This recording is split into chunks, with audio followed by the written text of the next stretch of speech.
बातमी पुण्यातून आहे। पुण्यात पुन्हा एकदा गाड्यांची तोडफोड करण्यात आली आहे। भारती विद्यापीठ परिसरात भारतनगर इथे 10 ते 12 गाड्या फोडल्यात।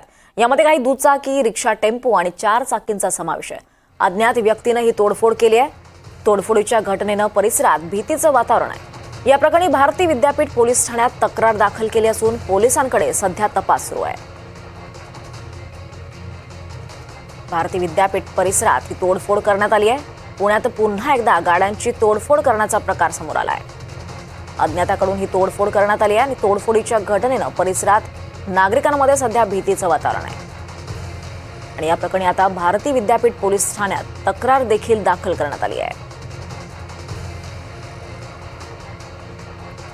तर या गाड्यांमध्ये काही दुचाकी, रिक्षा, टेम्पो आणि 4 चाकीचा देखील समावेश आहे। भारती विद्यापीठ परिसरात भारतनगर इथे 10 ते 12 गाड्या फोडण्यात आल्यात। यावर अधिक माहिती घेऊयात। आपल्यासोबत आपल्या प्रतिनिधी रेवती हिंगवे आहेत। रेवती, पुण्यात पुन्हा एकदा गाड्यांची तोडफोड करण्यात आली आहे। मला वाटतं ही चौथी पाचव्यांदा ही वेळ आहे की गाड्यांची तोडफोड झाली। नेमकी काय माहिती या संदर्भात? दीपाली, मला इकडे थोडंसं सांगू इच्छिते मी की ही जी गाड्यांची तोडफोड आहे ही चौथी पाचवी नसून मागील 2 महिन्यातील किमान ही 10वी किंवा 12वी घटना असेल।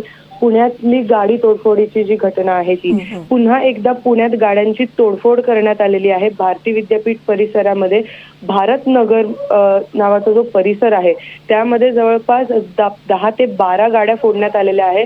यामध्ये दुचाकी, रिक्षा, टेम्पो आणि 4 चाकींचा देखील समावेश आहे।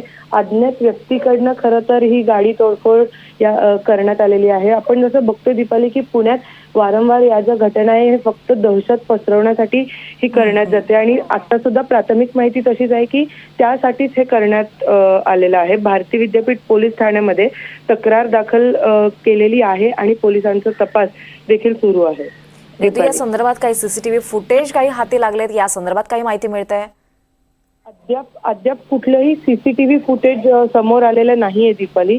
एक तपास जसं पुढे जाईल आणि तपासातून काय निष्पन्न होतं त्यातूनच आपल्याला कळेल की नक्की कशामुळे ही गाडी तोडफोड करण्यात आलेली आहे।